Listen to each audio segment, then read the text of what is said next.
What is the mode of nutrition in bread mold? Saprophytic. Explain this mode of. Mold refers to, sit down here. Molds refer to fungi. कहीं भी कोई भी लिखा हो mold. It refers to fungi. Fungi do not have any mouth to engulf the food. It has cells all over the body, and cells show movement of liquid outside or inside of the body. Okay. And the substance present in animal or plant waste or dead is either glycogen or starch. Bread means plant product or animal product? Starch or glycogen? Starch.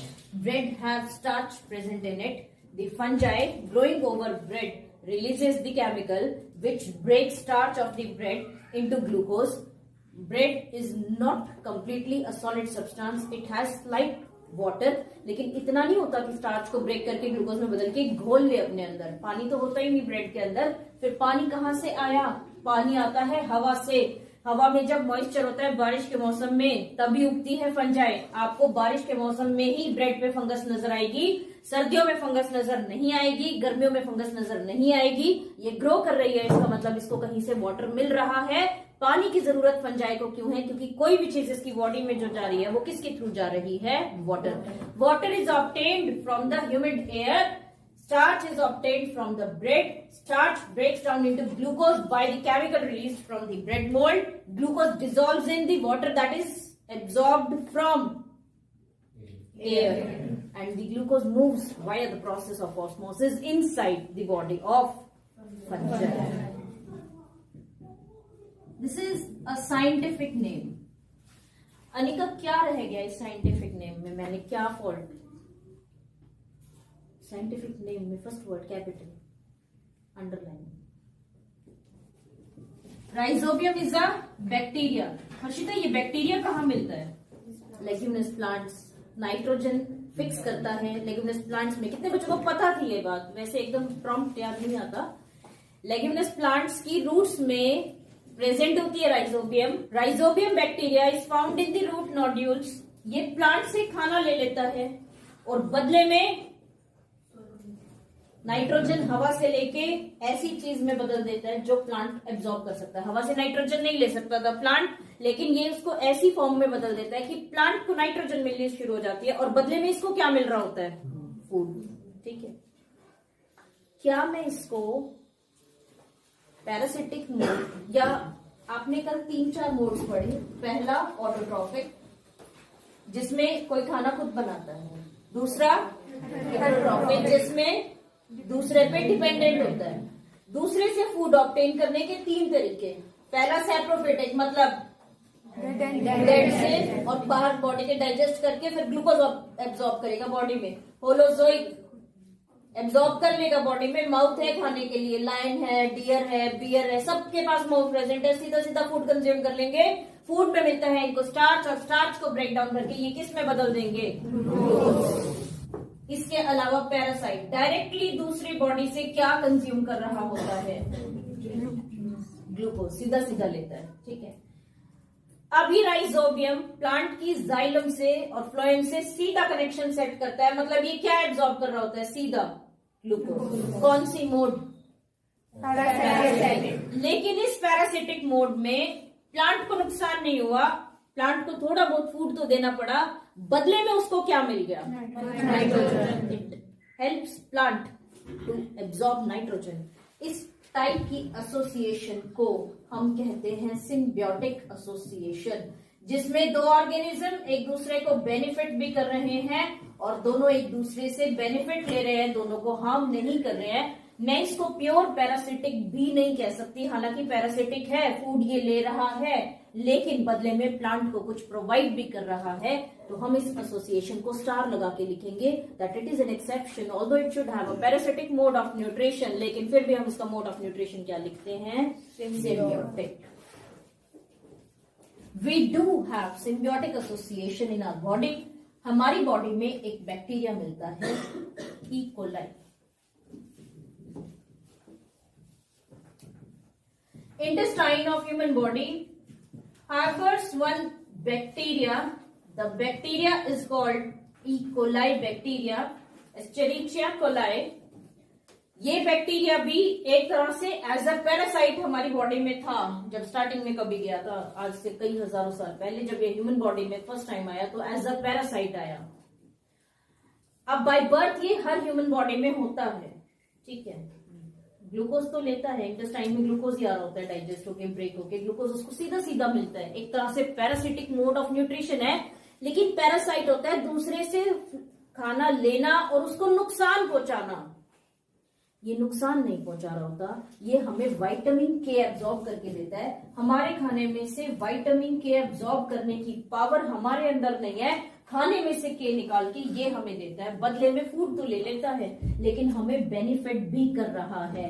Parasitic है, complete नहीं है, क्योंकि फायदा तो ले रहा है पर नुकसान नहीं कर रहा, बदले में बेनिफिट ही दे रहा है। तो ये भी एसोसिएशन आप कौन सी एसोसिएशन में काउंट करेंगे यश? Symbiotic association. ये बातें दोनों समझ आ गई।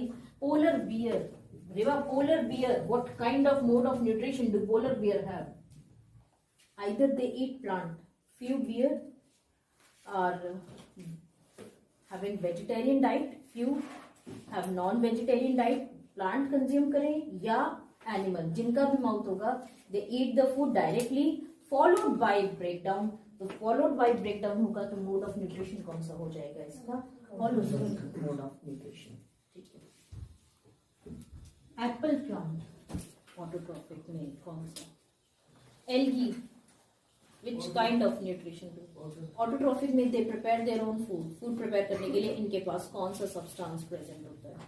एल्गी में फूड को प्रिपेयर करने के लिए कौन सा पिगमेंट प्रेजेंट होता है?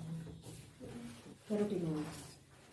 प्लांट में, बैक्टीरिया में, how do bacteria, those bacteria which prepare their own food, capture the energy for combination of inorganic substances? Generally plants कैसे कंबाइन करते हैं, एनर्जी कैसे लेते हैं? कौन सा सब्सटेंस है जो इनको सनलाइट कैप्चर करने में हेल्प करता है? एल्गी में कौन सा सब्सटेंस है जो सनलाइट को कैप्चर करने में हेल्प करता है? कैरोटीनॉइड, ठीक है। प्लांट में क्लोरोफिल। बैक्टीरिया भी कुछ ऐसी है जो अपना फूड खुद प्रिपेयर कर लेते हैं, पर उसके लिए एनर्जी जो चाहिए वो सनलाइट से नहीं आती। वो कहाँ से आती है? Chemical reaction occurring deep inside the soil. Why they do not capture sunlight? Chlorophyll होता है, हो भी सकता था, but ये reason नहीं। They live deep inside the soil where sunlight is unable to pass through. Venus flytrap. Common name is pitcher plant. Pitcher plant की speciality क्या? पिक्चर प्लांट की स्पेशलिटी, समर्थ आपने कहा होलोजोइक मोड ऑफ न्यूट्रिशन। इनकी leaves green है, stem है, सब कुछ है। Holozoic means they consume the food. आपने क्या सोचा कि इंसेक्ट को पूरा खा लेते हैं, इंसेक्ट इनके अंदर जाता है, मर जाता है और ये इंसेक्ट को ट्रैप करके फंसा के और उसका अंदर से सारा सब केमिकल्स एब्जॉर्ब कर लेते हैं, ठीक है। तो आपको लगा एनिमल को ही इसने कंज्यूम कर लिया डायरेक्टली, तो they are taking the starch from other organism, ठीक है। लीव्स ग्रीन है, स्टेम ग्रीन है, they are growing as a plant. सिर्फ एक स्पेशल फीचर होता है जो इंसेक्ट्स को ट्रैप कर लेता है।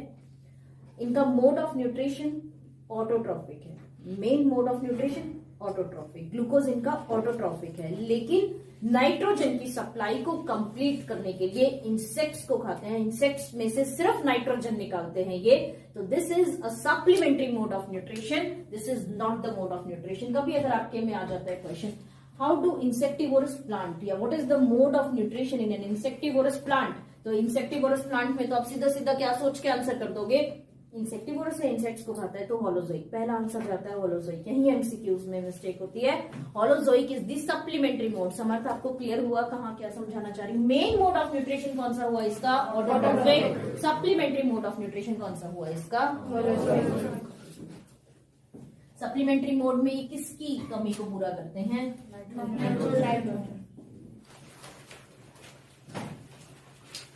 Human beings have which type of mode of nutrition, Dikshita? We consume starch first, followed by breakdown of starch to glucose inside the body. Means first there is ingestion of the food, food हम directly खा ही लेते हैं, followed by digestion of the food, and the mode of nutrition is the holozoic mode of nutrition.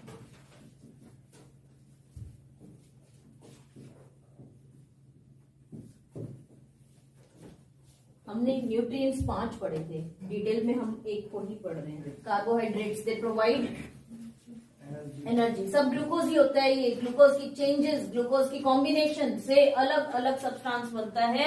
इस पूरी category, इस पूरे group को हम क्या लिख देते हैं? कार्बोहाइड्रेट. जी. Second, fats. Fats are also the substances that provide energy. 3, proteins. ये कोई भी काम करने के लिए बॉडी में कुछ है, बॉडी की कोई स्ट्रक्चर बनाना है, बोन्स बनानी है, मसल्स बनानी है, मसल की कॉन्ट्रैक्शन, रिलैक्सेशन, आईज की ब्लिंकिंग, हर एक्टिविटी जो हो रही है, ये एनर्जी नहीं देते. ये काम करने वाले सब्सटेंसेस हैं. जो जैसे मसल्स हैं, इनमें एक्टिन और मायोसिन होता है, ये प्रोटीन है, कॉन्ट्रैक्ट रिलैक्स कर रहा है. इसमें एनर्जी कहीं से नहीं आती. एनर्जी जब आएगी, जब बिल्कुल लास्ट स्टेज होगी, जब ना बॉडी में कार्बोहाइड्रेट बचा होगा, ना क्या बचा होगा, फैट. सब प्रोटीन एनर्जी देंगे. बाकी प्रोटीन्स का काम क्या होता है? Vitamins and minerals. विटामिन्स का नेचर कैसा? ऑर्गेनिक. मिनरल्स का नेचर कैसा? Inorganic. Vitamins and minerals are helpers in the body. They help in the processes, different types of processes that occur inside the body. Water. All the chemical reactions occur in the water. Carbohydrates में we have 3-4 substances. Starch, जिसको break करना है. Maltose, जिसको break करना है. Sucrose, जिसको break करना है. स्टार्च की breakdown leads to the formation of, Arnab leads to the formation of glucose. Hansika, maltose breaks to form glucose. Starch से कितनी ग्लूकोज बनती है? थाउजेंड्स. एन लिख देते हैं. नंबर पता नहीं, पर ये पता है बहुत सारे होते हैं. N means many but don't know how many. ठीक है. ग्लूकोज माल्टोज से जब बनेगा तो 2. Sucrose. So these 3 substances are broken down to obtain these products. Fats हमने अभी तक नहीं पढ़ा. फैट्स भी एक ऐसा सब्सटेंस है जो जुड़कर 2-3 चीजों से बना होता है.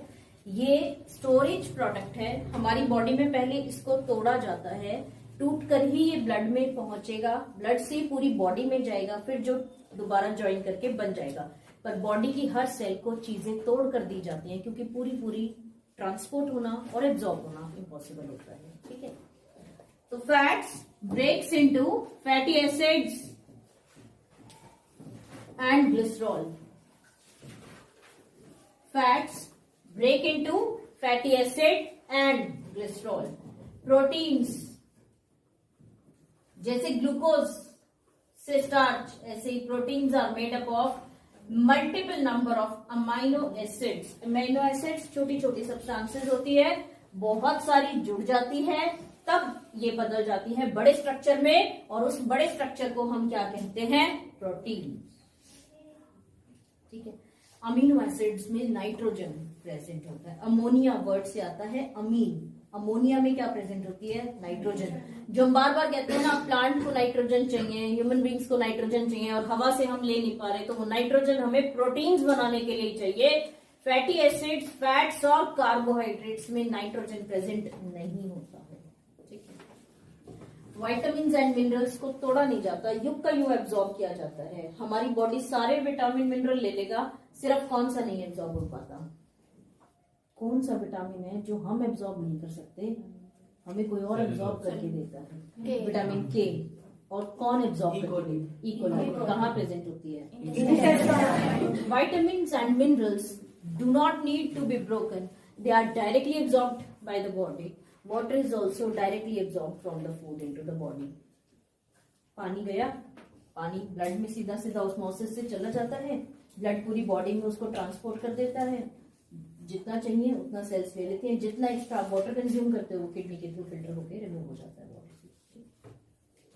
Body only store fats, small amount of carbohydrates. Proteins हम स्टोर नहीं करते, विटामिन्स हम स्टोर नहीं करते, वाटर हम एक्सेस स्टोर नहीं करते. जितना भी आप एक्सेस दाल खा रहे हो ये सोच के कि प्रोटीन मिलेगा, जितनी आपकी बॉडी को रिक्वायरमेंट है बॉडी उतना ही रखती है, जितना उससे एक्सेस होगा that is removed out of the body, body उसको कंज्यूम करती ही नहीं, रखती ही नहीं, एक्सेस इज रिमूव्ड। ठीक है, समझ आ गई यहां तक? नेक्स्ट 3 बातें जो आपने जनरली सुनी है अपने घर में कि अगर आईज में कंजक्टिवाइटिस हो जाए, मतलब आईज में इंफेक्शन हो जाए, तो एक घरेलू तरीका होता है कि बासी थूक अगर हम लगा देते हैं आंखों पे तो वो ठीक हो जाता है। जो बच्चों को अपने घर में सुनने के बाद ये लगता है ये तरीका हमारे ही घर में है, किसी और को बताते हुए भी शर्म आती है कि ऐसा भी कोई तरीका हो सकता है कि बासी थूक लगाया और आंख ठीक हो गई, कमाल ही हो गया, दवाइयां ही फेल हो गई है। तो कितने बच्चों ने ये बातें सुनी हुई है कि बासी थूक लगाने से इन्फेक्शन स्पेशली आई का ठीक हो जाता है। इसकी साइंटिफिक रीजन है, क्या रीजन है वो आज समझाऊंगी, न्यूट्रिशन में समझेंगे कि ऐसा क्यों। ठीक है, और दिन के किसी भी टाइम नहीं, सुबह उठकर और वो भी खाली पेट, ऐसा लगता है जैसे कोई धार्मिक या ये कहते हैं ना घरेलू नुस्खा है, मेडिसिनल कुछ नहीं है, सिर्फ सुपरस्टिशन है। सुपरस्टिशन नहीं है, ये साइंटिफिक है। क्या इसका लॉजिक है आज समझाऊंगी। दूसरा, ऐसे कहते हैं खाना खाते हुए तो चुप हो जाया करो, मतलब बंदे को तुमसे पूरी एक्सपेक्टेशन है, तुम कभी चुप नहीं रहोगे, तो तुम्हें बार बार ऐसे प्रेशराइज किया जाता है भाई खाना खाते टाइम तो चुप हो जाओ। आजकल वैसे ही ट्रेंड धीरे धीरे बदलता जाता है, पेरेंट्स ऐसे कहते हैं खाना तो बिना फोन के खा लो, ऐसा है।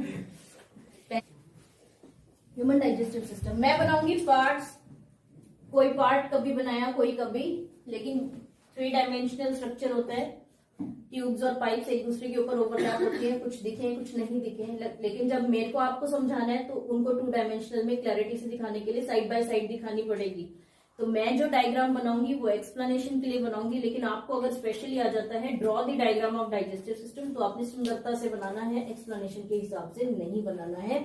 डायग्राम आपके एनसीईआरटी वाले ही बनेंगे। ठीक है, चलिए समझते हैं digestive system in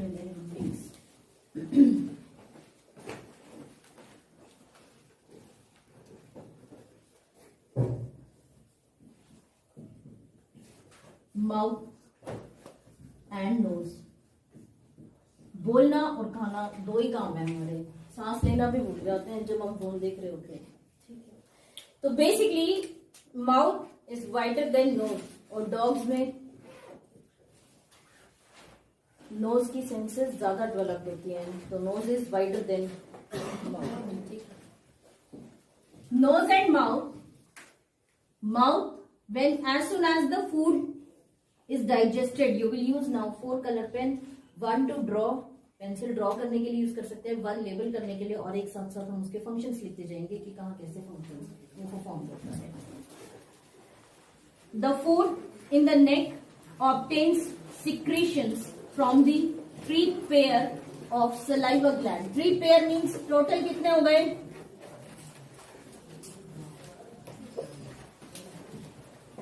3 pair means how many total? 6.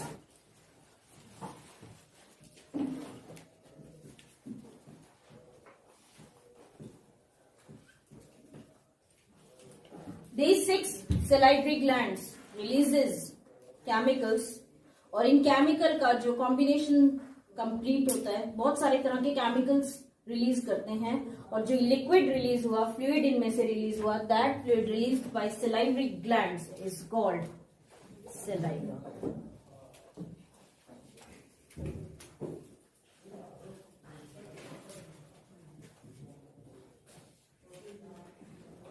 Saliva has 3 functions. Function number 1.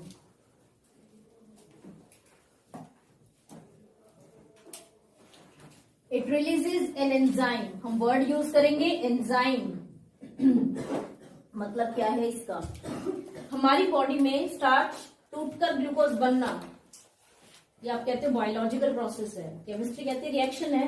कहीं भी एटम चेंज हुए, इधर उधर हुए, रीअरेंजमेंट हुआ, कुछ ब्रेक हुआ, कुछ बना, एटम्स की रीअरेंजमेंट चेंजेस को हम कहते हैं केमिकल रिएक्शन।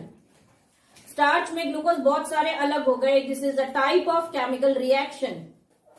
केमिकल रिएक्शंस अपने आप से बहुत स्लो होती हैं।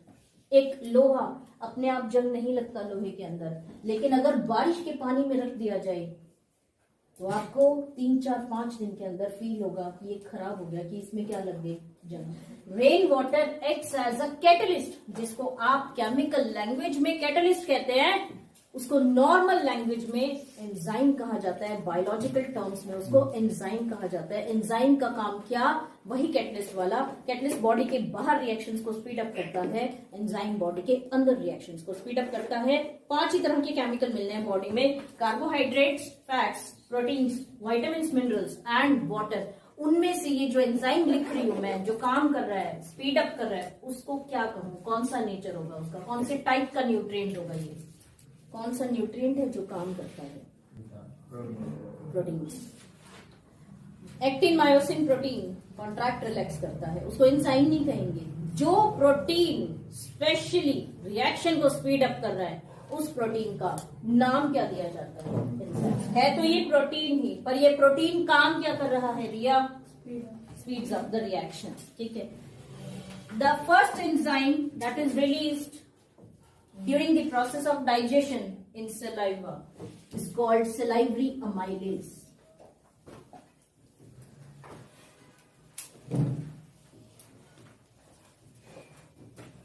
अमाइलेज वर्ड इंडिकेट करता है ये स्टार्च को तोड़ रहा है। स्टार्च को पहले कहते थे अमाइलोज। स्टार्च का पुराना नाम है अमाइलोज। ठीक है। अमाइलोज को तोड़ने वाले सब्सटेंस को क्या कहेंगे, अमाइलेज। अगर मैं कहीं भी वर्ड लिख दूं अमाइलेज, तो अक्षर उसका क्या मतलब, स्टार्च को ब्रेक डाउन करने वाली रिएक्शन को क्या कर रहा है, ये स्पीड अप कर रहा है। ठीक है। अगर मैं एक वर्ड लिखती हूं उसके साथ सलाइवरी, इसका मतलब ये वाला एंजाइम कहां से निकला है, सलाइवरी ग्लैंड। अगर मैं लिखती इंटेस्टाइनल अमाइलेज, इंटेस्टाइन से रिलीज हुआ स्टार्च को ब्रेक करने वाला एंजाइम। अब फिलहाल ये कहां से रिलीज हुआ है, salivary amylase is released from salivary gland, and amylase word indicate salivary amylase is an enzyme released from salivary gland. It helps in the breakdown of starch to glucose.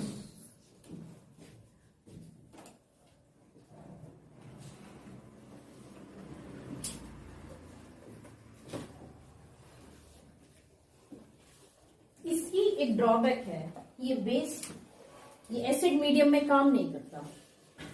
हमारी stomach में release होता है acid, ठीक है, और acid medium में ये काम नहीं कर सकता। तो ये कितनी देर काम कर पाएगा, from mouth, as soon as you eat the food is engulf, it quickly crosses the oesophagus, food pipe, और ये कहां पहुंच जाता है, स्टमक। ठीक है। स्टमक में रिलीज हुआ एसिड, और एसिड में ये काम करना बंद कर देता है। तो ये कब तक काम करेगा, माउथ से लेकर फूड पाइप तक ये काम करेगा। माउथ से फूड पाइप के बाद ये एंजाइम काम करना बंद कर देगा। आप अगर बहुत क्विकली फूड को कंज्यूम कर रहे हो तो इसको टाइम मिलेगा कम। आप बहुत देर फूड को च्यू करके फिर इनगल्फ कर रहे हो तो इसको टाइम मिलेगा ज्यादा। ठीक है। स्टार्च अगर आप चाहते हो ज्यादा से ज्यादा ब्रेक पहले हो जाए, स्टमक और इंटेस्टाइन को ज्यादा मेहनत ना करनी पड़े, तो food should be properly chewed. बहुत देर आपको माउथ में रखना चाहिए। जितनी देर आप माउथ में च्यू करते हो उसको, उतनी देर स्टार्च इसका ब्रेक होता रहेगा और किस में बदलता रहेगा, ग्लूकोज। और आप बहुत जल्दी जल्दी खाते हो तो सारा काम किसको करना पड़ेगा, इंटेस्टाइन। ठीक है, पहली बात ये। दूसरा, अगर मैं एक पत्थर पे पानी मिलाऊं और एक पाउडर में पानी मिलाऊं तो किस में पानी जल्दी फैल जाएगा, पाउडर में। पत्थर में ऊपर ऊपर रहेगा, आप तोड़ोगे तो अंदर से आपको कैसा मिलेगा, ड्राई। ठीक है। फूड को ब्रेक करता है फ्लूइड, कोई लिक्विड रिलीज होता है हर ऑर्गन से, और वो एंजाइम्स होते हैं उसमें, और वो काम करता है। ठीक है। एंजाइम का खाने के साथ मिक्स होना बहुत जरूरी है। अगर वो मिक्स नहीं हुआ तो वो काम नहीं कर पाएगा। तो मिक्स करने के लिए क्या करना पड़ेगा, फूड को प्रॉपरली तोड़ना पड़ेगा ताकि उसके साथ सारी एंजाइम ढंग से मिक्स हो जाए। और तोड़ने का काम कौन करता है, टीथ। आपने फूड प्रॉपर च्यू नहीं किया तो एंजाइम प्रॉपर तरीके से मिक्स नहीं होंगे, फूड ढंग से डाइजेस्ट नहीं होगा। उसके बाद स्टमक में मसल्स होती हैं जो लगातार कॉन्ट्रैक्ट रिलैक्स करती हैं। अगर फूड बिना च्यूड पहुंचता है तो स्टमक की मसल्स बार बार कॉन्ट्रैक्ट रिलैक्स करती हैं ताकि फूड ब्रेक डाउन हो सके आपने ब्रेक करके भेजा तो स्टमक को काम नहीं करना पड़ेगा, आपने ब्रेक नहीं करके भेजा तो स्टमक को काम करना पड़ेगा। स्टमक पहले तोड़ेगा, उसको तोड़ने के लिए उसकी मसल्स लगातार कॉन्ट्रैक्ट रिलैक्स करेंगी। आपको आदत नहीं है जिमिंग की और किसी दिन आप कहीं रेस में या कहीं पार्टिसिपेट करके आते हो तो पैरों में दर्द नेक्स्ट डे हो जाता है ना। मसल्स को अगर हैबिट नहीं हुई तो पेनफुल होगा आपके लिए। स्टमक को हैबिट नहीं है च्यू करने की, आपने किसी दिन जल्दी जल्दी में खाना खा लिया, स्टमक को काम करना पड़ गया, तो स्टमक को कुछ देर के बाद क्या फील होगा, समझ आती क्लियर हो गया यहाँ तक। इसीलिए the food should be properly chewed. क्या दो रीजन है food should be properly chewed with the second chemical released और present in the saliva is lysozyme. Lysosome word सुना है आपने? क्या होता है? Suicidal bags which either eat bacteria और जब बहुत ही ज्यादा डेंजर लगे, हंगर कंडीशन हो जाए तो बर्स्ट होके अपनी ही सेल को कंज्यूम कर लेता है। ये लाइसोसोम नहीं है, दिस इज लाइसोजाइम। जब हम खाना खाते हैं, सिर्फ खाना सेल तक पहुंचने पर डाइजेस्ट हुआ, ब्लड को गया, ब्लड से सेल को गया, कई स्टेजेस में फूड डिसइंफेक्ट होता है।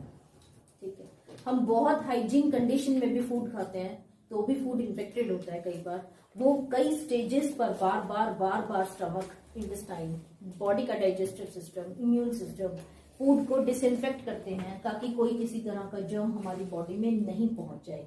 तो as soon as you consume the food, saliva mixes with the food. This saliva contains lysozyme. Lysozyme have an antiseptic property, disinfectant property. ये फूड के अंदर प्रेजेंट सारी जर्म्स को किल कर देता है। ये डिसइंफेक्शन प्रॉपर्टी इसकी बैक्टीरिया को मारने के लिए बेहद कामयाब है। अगर ये फूड की बैक्टीरिया को मार सकता है तो कहीं भी जो बैक्टीरिया प्रेजेंट होगा ये उसको किल करने की कैपेबिलिटी रखता है। It has a medicinal value. This is released by the body to disinfect the food. अगर आप कंजक्टिवाइटिस से सफर कर रहे हैं या पिंपल से सफर कर रहे हैं, किसी भी बॉडी पिंपल पे बैक्टीरियल आउटग्रोथ होती है, वो बैक्टीरिया बढ़ते हैं जब पिंपल्स होते हैं, आप उसके ऊपर अगर सलाइवा या थूक लगा देते हो, लाइसोजाइम पहुंचा। लाइसोजाइम का काम क्या है? बैक्टीरिया को मारना। बैक्टीरिया जैसे जैसे मरना शुरू करेगी the infection will reduce, symptoms भी खत्म होने शुरू हो जाएंगे। ठीक है, फिर ऐसा क्यों कहते हैं? सुबह उठकर खाली पेट सलाइवा तो किसी भी टाइम लगा दो, लाइसोजाइम तो होगा ही उसमें। अगर आप सुबह उठते हो तो आप 6-7 घंटे के बाद उठ रहे हो, इतनी गैप में सलाइवा इकट्ठा हो चुका, लाइसोजाइम कॉन्सेंट्रेट हो चुका, लिक्विड तो इंगल्फ हो जाता है, टंग के ऊपर क्या बच जाता है? लाइसोजाइम। सुबह उठे हो आप, 6 घंटे में लाइसोजाइम बहुत ज्यादा इकट्ठा हो चुका। दिन में किसी भी टाइम आप सलाइवा अप्लाई कर रहे हो तो उसमें लाइसोजाइम कम है, इफेक्ट कम होगा। सुबह उठ के अगर आप अप्लाई करते हो तो उसमें लाइसोजाइम ज्यादा है, इफेक्ट क्विक और स्ट्रॉन्गर होगा। ठीक है, दूसरा, ऐसा क्यों कहते हैं खाने से पहले बिना खाए, जैसे कि कोई धार्मिक चीज हो कि बिना खाए करनी है। आप जब खाना खाते हो तो ये लाइसोजाइम फूड के साथ मिक्स हो जाएगा और सारा बॉडी के अंदर चला जाएगा। आप ब्रशिंग कर लेते हो तो ये भी सारा रिमूव हो जाएगा। हमें लाइसोजाइम चाहिए कॉन्सेंट्रेटेड फॉर्म में, वो आपको बिना खाए और बिना ब्रश किए ही मिलेगा। सुबह बिल्कुल जो इकट्ठा होता है दैट इज लाइसोजाइम। बॉडी की किसी इन्फेक्शन पे, स्किन इन्फेक्शन पे अगर आप इसको अप्लाई करते हो, वो इन्फेक्शन बैक्टीरियल है तो ये उसको खत्म कर देगा, symptoms will quickly reduce. From the nose, the air passes into a tube. ठीक है? From the mouth, the food passes in this tube only. This is the common passage for both, and this common passage for both is called pharynx. Pharynx is the common passage for food and what? Lysozyme have disinfection property.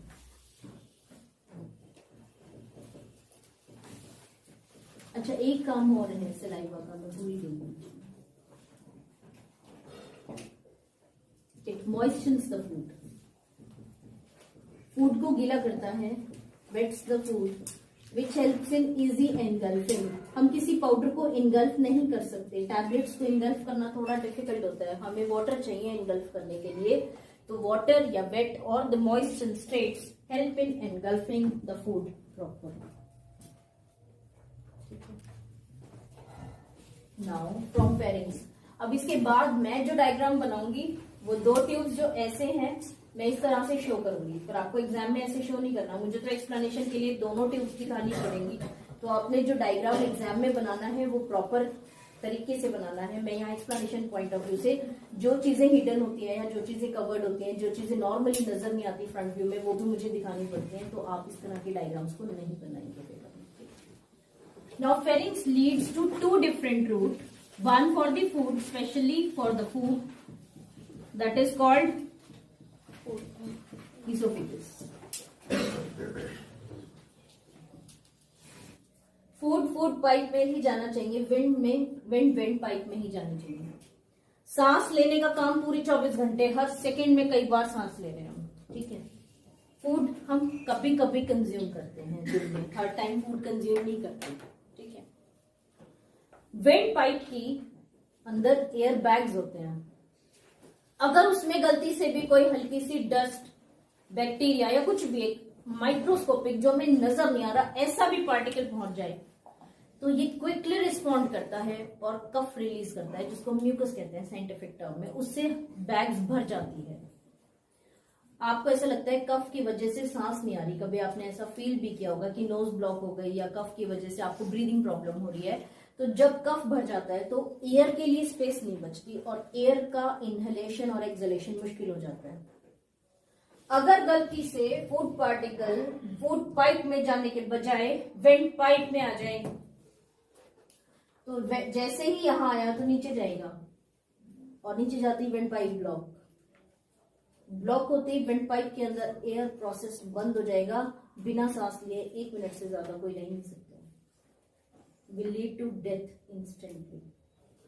इससे फिर हमारी body protect कैसे करती है? Went pipe हमेशा खुली रहती है। We continuously inhale and exhale the air, ताकि वो वेंट पाइप में मूव करती रहे। वेंट पाइप में सारा दिन काम होता है। जब आप फूड को च्यू कर रहे हो तो ब्रेन को पता है the food is not crossing the pharynx, उस वक्त भी वेंट पाइप नॉर्मली काम करती है। जैसे ही आप एनगल्फ करते हो द ब्रेन रेस्पॉन्ड्स। वेंट पाइप के ऊपर एक ओपनिंग प्रेजेंट होती है,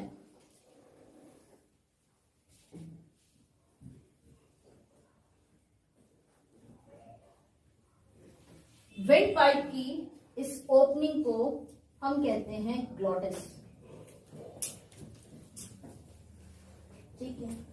इस ग्लॉटिस पर एक leaf like structure, leaf like तो क्या ही होता है, ये मेम्ब्रेन थोड़ी सी एक्सटेंडेड होती है, यह एक लीफ लाइक ही बना है, आपको क्लियरिटी से समझ जाएगा। एक लीफ लाइक स्ट्रक्चर प्रेजेंट होता है, इस लीफ लाइक स्ट्रक्चर को हम कहते हैं एपिग्लॉटिस, ठीक है। Epiglottis remains open the whole day, ठीक है। आप च्यू कर रहे हो ये तब भी ओपन रहता है क्योंकि सांस तो लगातार चाहिए। जैसे ही आप फूड को एनगल्फ करते हो, ड्यूरिंग एनगल्फिंग अब पता है the food has to pass the way, उसको वेंट पाइप से बचाना है और फूड पाइप में डायरेक्ट करना है। अब ये मेम्ब्रेन ऊपर की तरफ बढ़कर और इस दीवार से टकरा जाती है, वेंट पाइप बंद हो गई, फूड यहां आ भी गया तो टकरा के कहां पे स्लाइड कर जाएगा, फूड पाइप में, ठीक है। बाय चांस आप उस टाइम बातें कर रहे हो, फूड खाते हैं, उस टाइम तो एनगल्फिंग में आप खुद भी ऑब्जर्व करना, आप बोल ही नहीं पाओगे, ठीक है। लेकिन जब आप वाटर कंज्यूम कर रहे होते हो, ड्रिंक कर रहे होते हो, तो पानी पीते टाइम लगातार कॉन्टिन्यूसली एनगल्फिंग चल रही है, अब उसमें ब्रेन को समझ नहीं आता और आप बोल भी रहे हो। जब आप एनगल्फ कर रहे हो तो फूड पाइप में भेजनी है कोई चीज, एपिग्लॉटिस क्या कर देना चाहिए उस टाइम पर, बंद, ठीक है। जब आप बोल रहे हो या बात कर रहे हो या हंस रहे हो, उस टाइम पर एयर चाहिए, बोलने के लिए हवा चाहिए, ठीक है। वो हवा किस तरफ जानी चाहिए, went pipe. Now brain confuses कि फूड पाइप की तरफ डायरेक्ट करूं कि वेंट पाइप, क्योंकि हवा भी आ रही है और फूड भी, बोल रहे हो तो हवा बाहर जा रही है, बाहर भी भेजना है। अब उस दौरान एपिग्लॉटिस क्या हो जाता है, ओपन।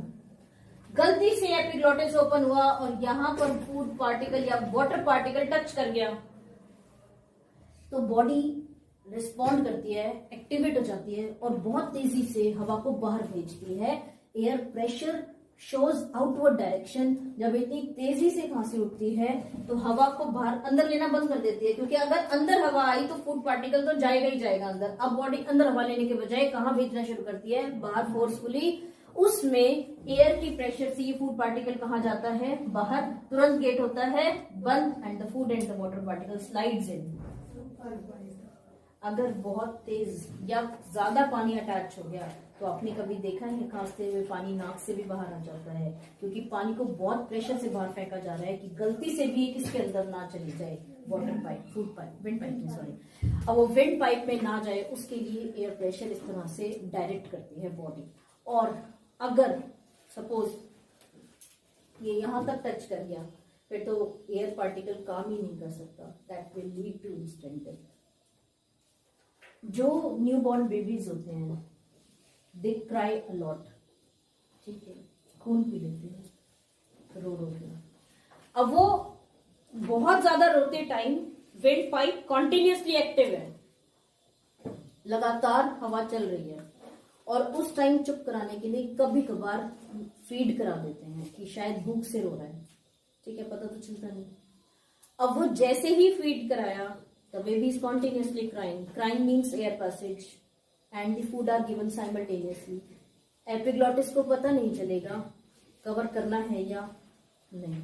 जैसे ही क्राई करेगा air has to move out, उसमें एपिग्लॉटिस खुल जाता है और food particle slides into the wet pipe. This is one of the mortality reason in the babies. Clear हो गया? न्यूबॉर्न बेबीज में एक ऐसा सुनने में आता है कि कभी कभी सोते हैं, सोते ही रह जाते हैं, डेथ हो जाती है, उठते ही नहीं है। रीजन क्या होती है कि अगर आपने रोते टाइम फीड करा के सुलाया और वो फीड गलती से कहाँ चला गया, विंड पाइप में, lead to death. Now oesophagus, बचपन से आपने इतना ही पढ़ा होगा सिर्फ कि the food passes from oesophagus into the stomach. बहुत काम की चीज है ये। इसका फंक्शन होता है खाना खा के अगर उल्टे भी खड़े हो गए ना सिर के बल, तो ये खाने को वापस नहीं जाने देगा, ये रोक लेगा। और बॉडी ने कह दिया खाना गड़बड़ है, इन्फेक्टेड है, स्टमक में एक्सेप्ट नहीं करना, इसको बाहर फेंकना है, वॉमिट आउट करना है, तो कितने ही सीधे खड़े हो जाना और कुछ भी कर लेना, the vomit can not be stopped. ये खाना जाना है स्टमक को तो बाहर नहीं आने देगा, बाहर आना है तो स्टमक में नहीं जाने देगा। ये फंक्शन कौन मेंटेन करता है? Oesophagus, by a movement called peristaltic movement.